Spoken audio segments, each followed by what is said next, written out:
Hey there, we are Rob and Joanna Tigan. Welcome back to the Growing Home Together podcast. We've been married for over 30 years and we've parented our 5 kids through all the ages and stages. We're excited to share our passion for caring for the soul of your family with you. Thanks for joining us. We hope you enjoy this episode. Thank you for joining us today on the Growing Home Together podcast. I don't know about you, but March can feel like the last moment of calm before the storm of school exams and spring sports and music concerts and graduation parties and all the things that flood our calendars before summer begins.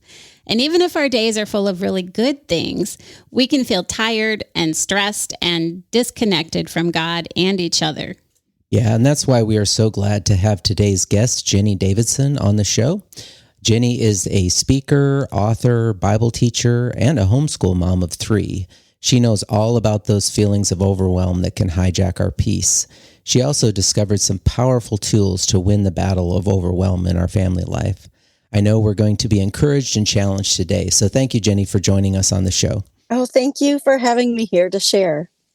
Yeah, Ginny, I've just had the delight of getting to know you a little better. Can you just tell us all about your family and what ministry is looking like in this season? I love that you used the word season because it does feel like the ministry that the Lord has for me does change season to season. I have 3 kids, 2 teenagers, 16 and 14, and an 11-year-old. So they keep me busy between late elementary and high school. So my oldest is a junior, and we're looking at what does life look like for her beyond high school.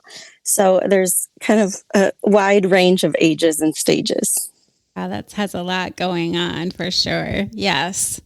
Yeah. Well, one reason I was really eager to connect on the podcast is that you and I have had a little overlap in our journeys of battling overwhelm in our lives. And I know this fall and winter, I took a big step back from some of my commitments just to be restored and be refreshed by the Lord.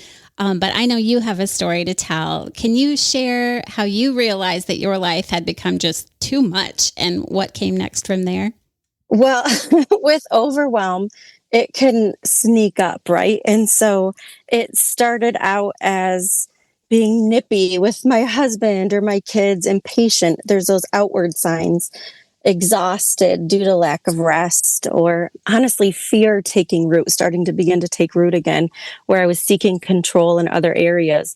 And also the people pleasing kind of started to come out as well, saying yes to things to please others to the detriment of my family and the ministry that God was giving to me. So it's been over the course of about 4 years.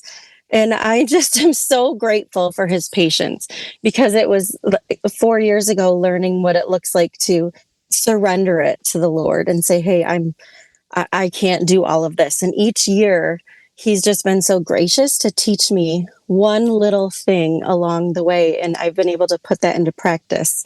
So it's been a long journey. Yeah, I don't think it's a one and done kind of life lesson at all. Yeah, for sure. I know for me, and probably like a lot of people listening, I juggle a job with a lot of responsibilities, and we've got a large family, and Joanna and I serve in a lot of different areas of our church. And then, you try to squeeze in the fitness and the healthy eating in between that. And sometimes I can just feel like I'm putting my head down and powering through, most of the time. And so it's very easy to ignore God's call to rest. And I know that can be dangerous to both my spirit and health. So what are some signs that overwhelm is taking root in our lives so that we can kind of address it before it gets to the critical stage? For sure, the exhaustion and nippiness for me, and out of that, possibly like just outbursts that don't fit my personality where I'll just nip, right? So I think those were the biggest signs for me of overwhelm, and tears. Just at the end of my rope, I can't do this, but we're not called to do this in our own strength. And so by God's grace, right, being able to say, when the tears come, I'm able to just pray, and I cry out to God. I'm like, what is going on? And he's like, I'm here. And then being able to work with him, first of all, like seeking him in prayer, right? And then he was like, what's your identity? When I'm getting overwhelmed and I'm saying yes to all of the different things, it's where is my identity rooted? Am I identifying as a follower of Jesus, right? His daughter, his bride, or am I a people pleaser and finding my identity in doing all of the things rather than abiding and being with him? And then even the simple things of checking my calendar and looking at it and saying, does my calendar represent my beliefs and what God's calling me to and my identity in him? Does my calendar represent that? I remember 20 some years ago, I heard a message once that the pastor said, let me look at your checkbook. That was back in checkbooks, right? Let me look at your checkbooks and I can tell you where your heart is or where your treasure is. And the Lord just over the last few years has shown me your calendar and I can show you where your heart is. And so does the people pleasing come up? And even just looking at my calendar visually, I'm saying yes to this and yes to this and yes to this. So every yes, there's a no, right? There's something else I have to say no to. So maybe that's making the dinner for my family. And so they're stepping in. So some yeses and some nos are necessary, but where is that yes rooted? Yeah, I love your comment about identity because I know as moms, right, we wear a lot of hats. I mean, we're moms, we're, you're a teacher too. And we have our jobs and we have the areas where we volunteer and we can start to just wear that hat all the time and forget that our primary role and the core of who we are is daughters of the Lord. And I know in my own journey, I keep a journal and pretty much once a year, I have to order a new journal and it's become kind of a history of my walk with Jesus for years now. And I realized last fall, I opened my journal and I'm like, wow, I'm not even close to the end of this thing.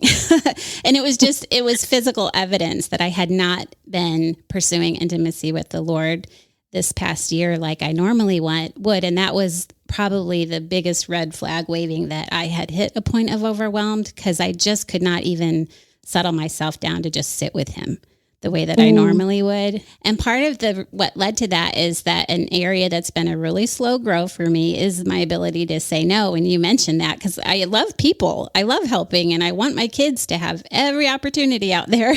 So I can just say yes and yes and yes and overload our schedules in a hurry. So what advice would you give someone like me when it comes to that discernment about what to pick up or what to set aside? Again, I would go back to looking at your identity and looking at your calling and the gifts God's given you, right? So the gift of your family and looking at, okay, Lord, you gave me this family. I have this ministry. You're an author and a podcaster. So looking at all of the ways God's gifted you and what he's calling you to and being able to pray through that with the Lord and with your husband and saying, okay, what should be a yes? What should be a no? And not being so quick to say yes. Sometimes I don't give a yes right away. I just say, oh, could I get back to you in a week, please? And just giving that space and time, just like when we spend our money, right? We're like, oh, that's a bigger purchase. I take time on that. And so we don't always think that way with our time, but it's important to take a break, step away from it, and really look at what God's given us and the limited amount of time we have and being careful with our yeses and nos. It sounds like you're describing having kind of a stewardship mindset then. Yeah. Yeah, that's good. Thank you. Yeah, I think that's good because, in fact, our pastor was kind of saying this yesterday that, sometimes people will want answers to things and sometimes the church takes longer to get back than they'd like, but oftentimes it's because we're praying through everything. And I think in our culture where it's moved from thing to thing to thing and fill our calendar as full as we can and those kind of things, it's easy to say yes too fast. And so I appreciate what you're saying that, as you look at your calendar, as you see God, where's my calendar at? Where's my heart at? Slowing down and being okay. And I think there is that's where the people pleasing part you talked about comes in. I think there is that need and that anxiety to get back to people and say yes right away and this and that, and not wait on the Lord to steward our schedules and the things that God's called us to do. Mm-hmm. Joanna had mentioned too that, she ran herself to a point of really having to just stop because it was just too much at one point. And so, can you share some ways that we can create breathing room or maybe change some rhythms before we get to that point of total overwhelm and maybe needing to just drop everything for a while? Creating breathing room. That sounds really nice right now in the spring, right? Each season, it feels like it's with a new season, there's new schedules, but there's also new rhythms that we can lean into. Finding that rhythm for this season. For me, waking up earlier in the spring is easier. In the winter, I hunker down in my basement bedroom and put my little lamp on in the morning, and I start in the Word, cuddled in bed with my cup of coffee. In the spring, my rhythm looks different, but there's still that seeking the Lord and seeking Him first. And it can be difficult with people sometimes in the overwhelm, right? And so waking up, sometimes it's waking up and choosing to do that one little step at a time, and not feeling this guilt and this pressure to have a quiet time of 45 minutes to an hour every day in the morning, and being able to say, Lord, help me find the time, help me to wake up and pray and read your word. Some seasons I was so overwhelmed. I have a little journal for 5 years, and you write the date and the year, and it has 5 lines. And so for the longest time, that's all I could journal, because I wanted to pray and worship with the Lord, and worship the Lord in music and study His word through some helps with videos and things. And so by that time, I didn't have time to journal a page or 2 pages like I used to. So I have this little journal, and now I get to look back at the faithfulness of God from the year before or the years before. So not setting this huge expectation of this huge amount of time, seeing the Lord, he tells us to pray continually in the Bible, right? And so it's not even this moment of, okay, well, I did my prayer time and I sat with the Lord and sat at His feet in the morning. I'm good for the day, right? It's that fast food idea. We live in a fast food culture, or we're grabbing our Starbucks to go. I studied abroad in Spain 20 some years ago, and I'll never forget, they said, we can always spot an American. They have a Starbucks to go cup. We don't do that here. And now maybe it's different now. They said we could always spot because you guys always have to-go cups. And I had brought a to-go cup with me. And they said, you don't really have 5 minutes to stop in your day. And I thought, how often I can do that even with the Lord. And that's when things get overwhelming. But when time with Him becomes a part of my task list, rather than I'm abiding, I'm living every moment with Him. I'm praying in every moment. I'm walking down the street and praying for my neighbors. And I'm asking the Lord for strength as my dog is wandering, pulling me down the road. As I sweep the floor, just as I grab the broom, that's been a reminder for 10 years, the Lord put on my heart. Actually, before, longer than that, time flies. When my kids were little and they would just cry, and I was like, Lord, I don't know how to find quiet time with you. And He's like, I'm here. I'm here. So I'd grab the broom, and He's like, every time you grab this broom, I don't want you to pray for yourself or your family, because I do that all the time. He's like, I want you to pray for others outside of your home. And so whenever I'd ask for people, how can I pray for you? I'd write it on a note card and pray for them as I swept the floor. So it's those simple little things that have helped me just truly release the overwhelm and abide with the Lord. Yeah, that's good. Your comment about going overseas and seeing that, I can relate to that, because I did international travel for one of my jobs, and I noticed the same thing. I got to the London once, and I was quick looking for my coffee to go, and as I'm looking around, I noticed nobody walks around with a cup of coffee, or they don't drive eating a sandwich down the freeway like we do, like that constant.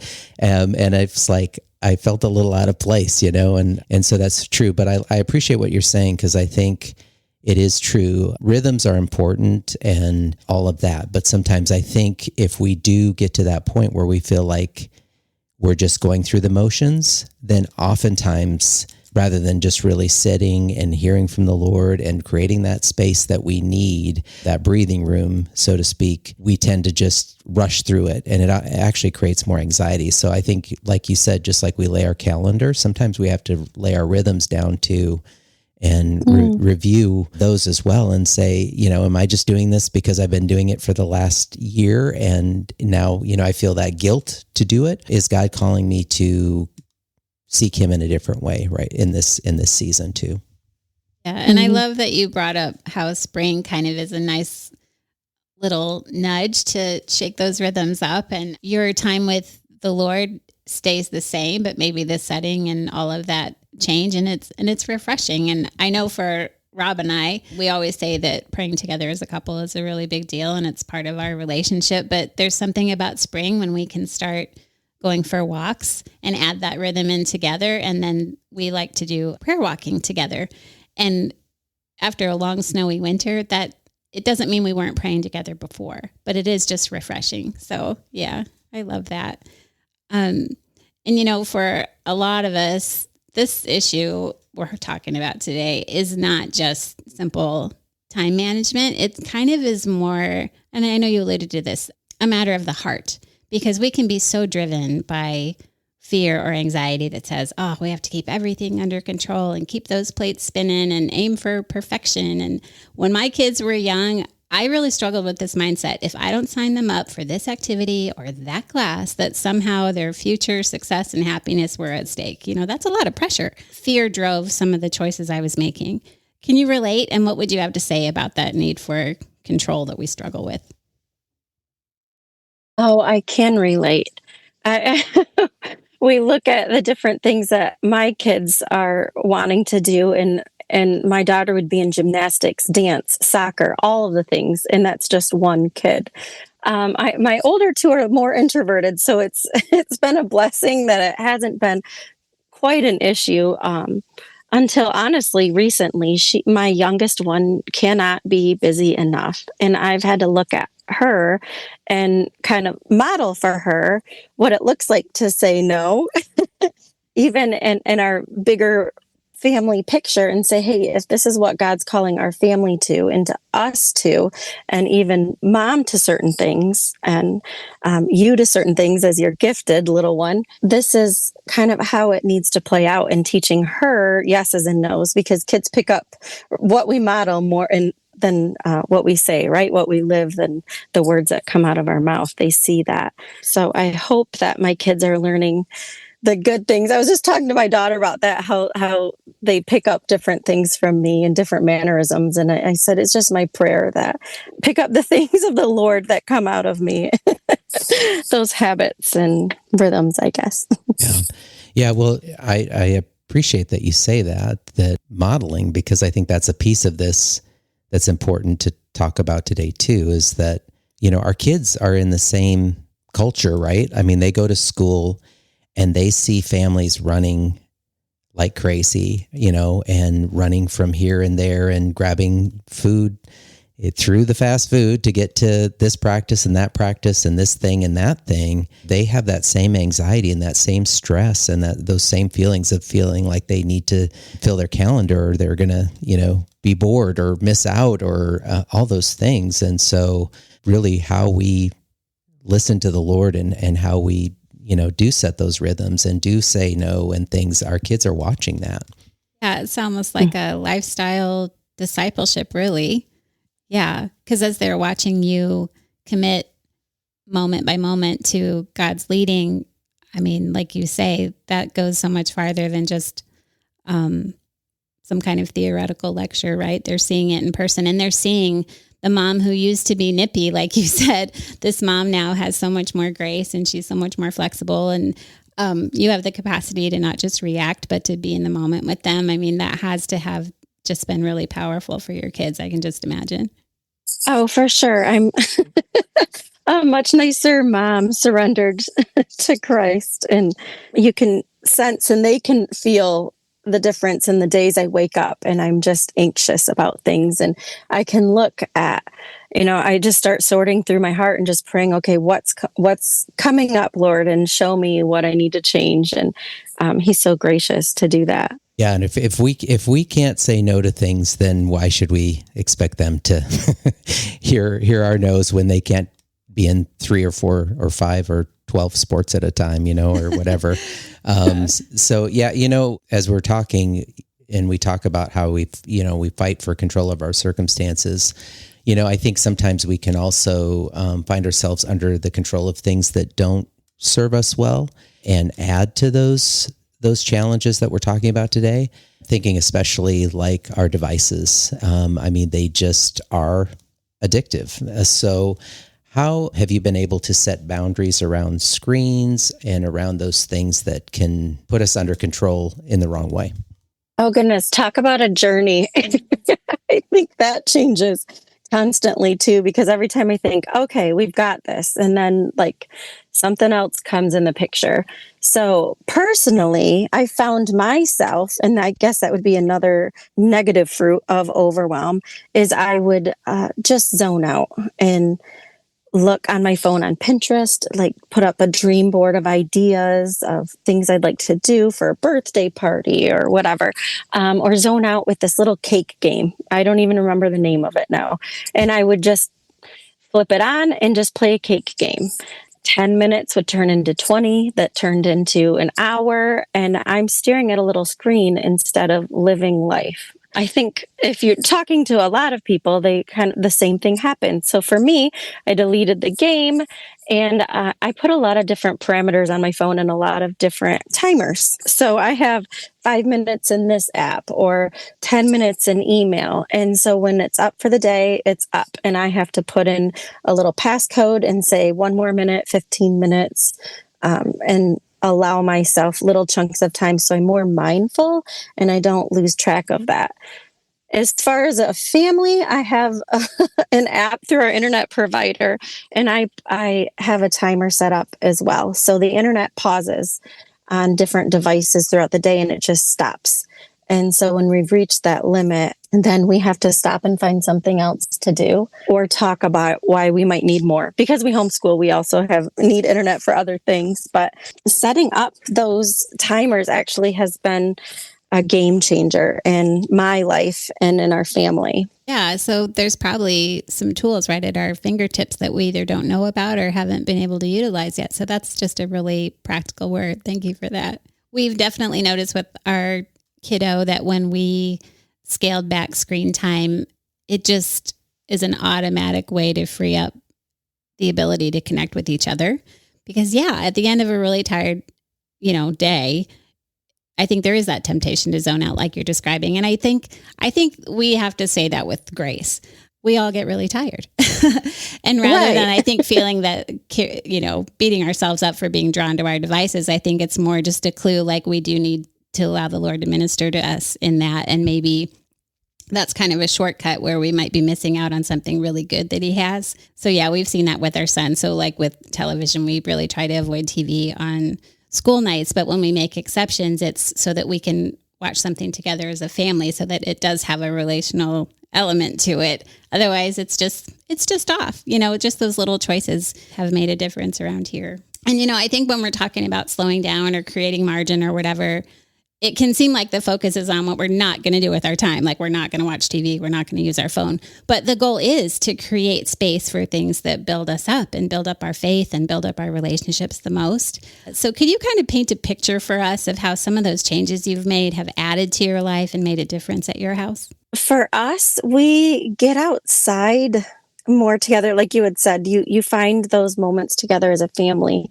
We got a 30-year-old fishing boat and we live near the lake. So we put the boat in and we're stuck on this little bass boat and I read and everyone else fishes or jumps in the water and swims. And so there's that time away that we can spend together, but spend in God's creation. And it reminds me of the verses in Colossians chapter 3, because so often our eyes are on our devices, but in Colossians 3, we're encouraged to seek things above, right? And to set our eyes and to set our eyes on the Lord. And so for me, being outside and in nature, it's easier for me to do that. And I know other people have connect with God or are reminded of God's creation in different ways, but that's one thing for me that it's opened up. It also, like I said, I'm not as nippy. Yeah. And so, I'd be watching a video or I'm learning something. I love to learn.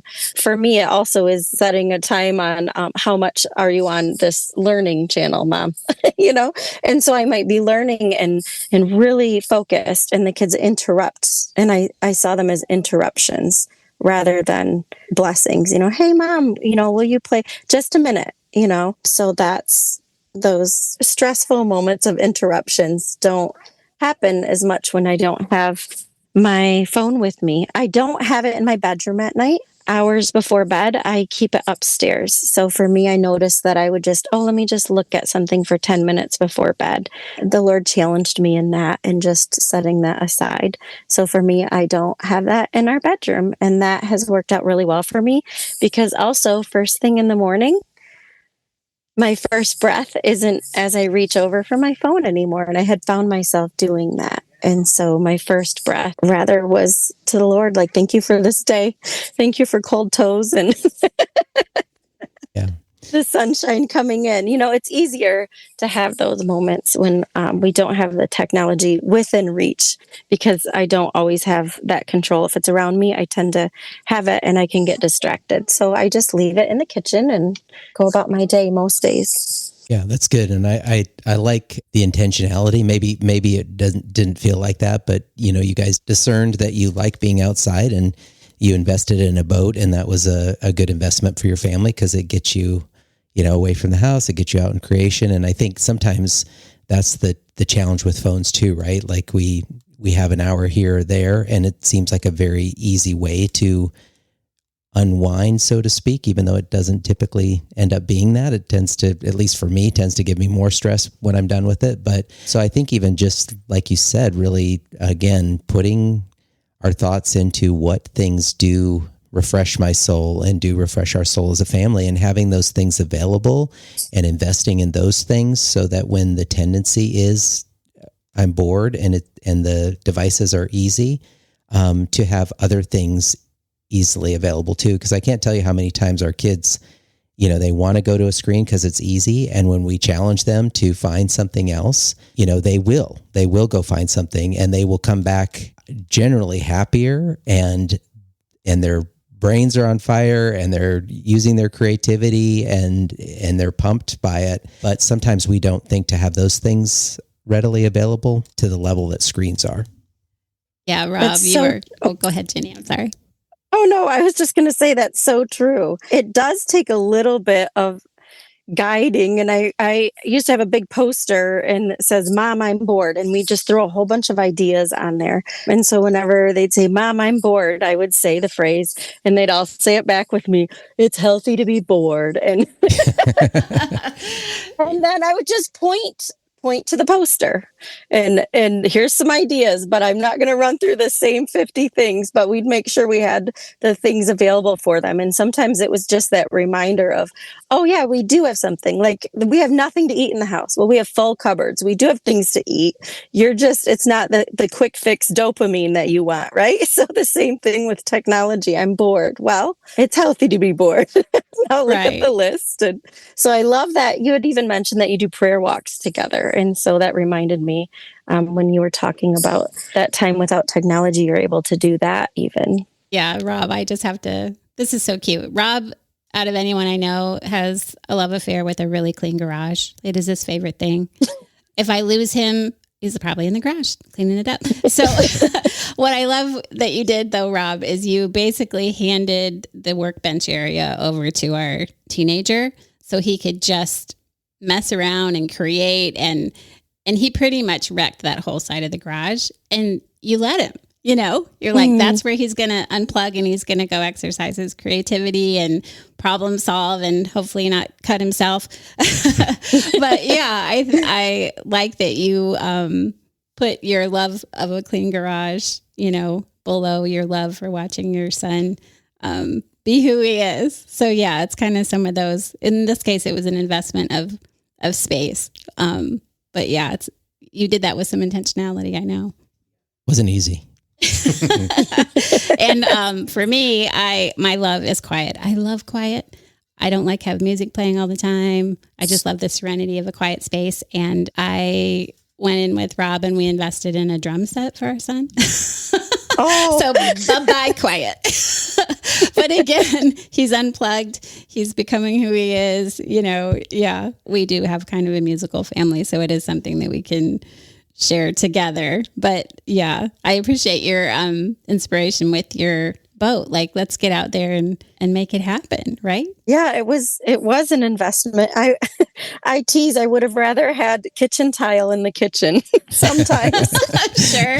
As my husband goes out, and I'm like, it's like if you give a moose a muffin, right? There's the boat, there's always something little. Now we need a new battery. And so it really has taken up some of our budget that we would have used for other things. But in reality, it's creating that time, that space, and that connection.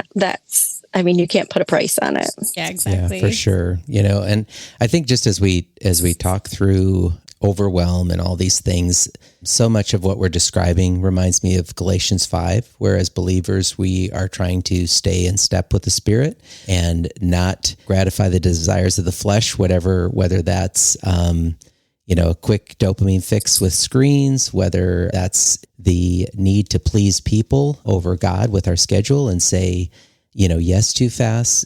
Can you help me, I guess, formulate this idea and bring into a tangible terms of how we can walk in the Spirit every day and how that helps us as we make these choices and as we feel overwhelmed? Walking in the Spirit every day. I prayed through that. What does that look like, Lord? And something practical I could take away. And as I'm sitting here in the sun holding my coffee cup, and it's not my to-go cup, and it has a reminder, grow, in it. And it had a word, grow. And through my quiet time over months, the Lord was like, remember to G, get on your knees. R, read his word, right?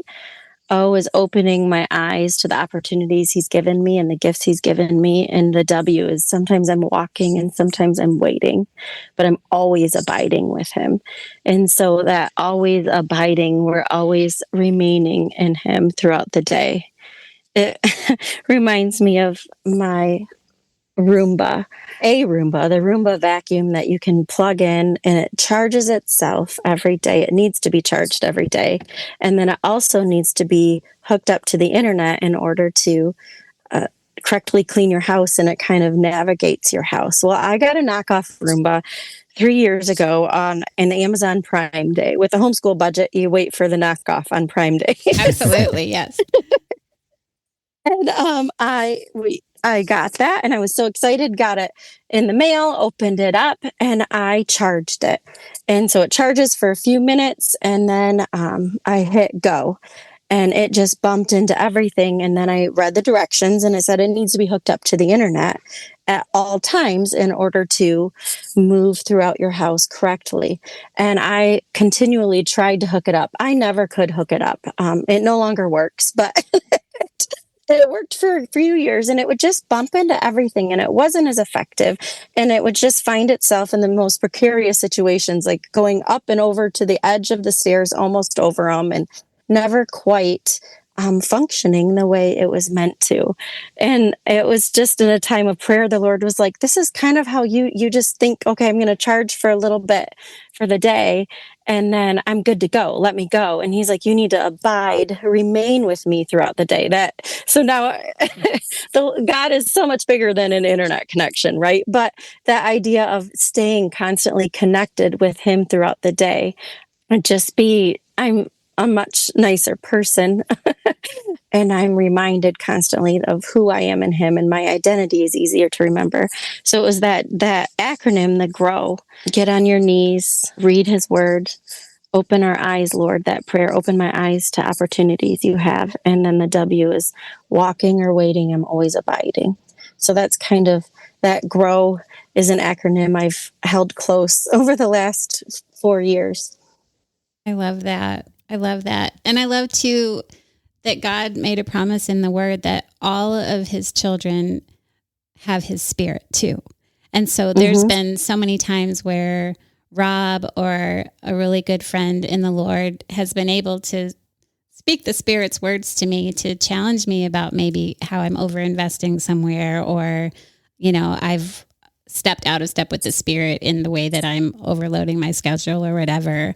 So even doing this, we weren't meant to figure this out by ourselves. Like, we have each other to point us in a better direction sometimes too. And I know that we've been painting this topic of overwhelm with a pretty broad brush today since our time is short, but you are someone who the Lord has equipped to really speak into people's lives by his Spirit, and you have resources to share, and you even offer coaching one-on-one to meet people in their unique circumstances.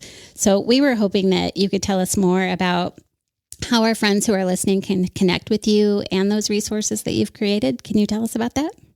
I have a few resources on my website, but I have more I'm working on, and I'm going to get ready to share. So you can sign up for the newsletter on my website, GinnyDavidson.com, GINNY Davidson.com.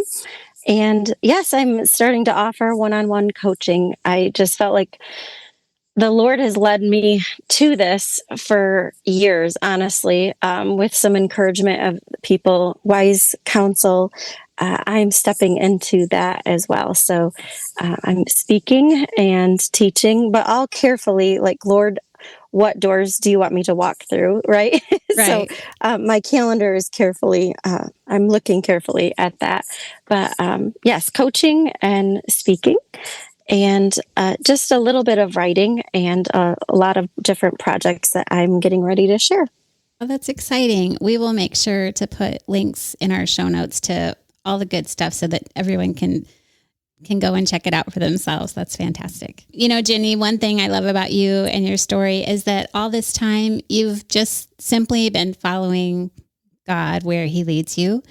And I'm sure that there are those listening who are feeling discouraged or overwhelmed, and they just don't really know which way to turn. Would you be willing to pray for them and for us too, to be able to hear our shepherd's voice so he can lead us into his rest today?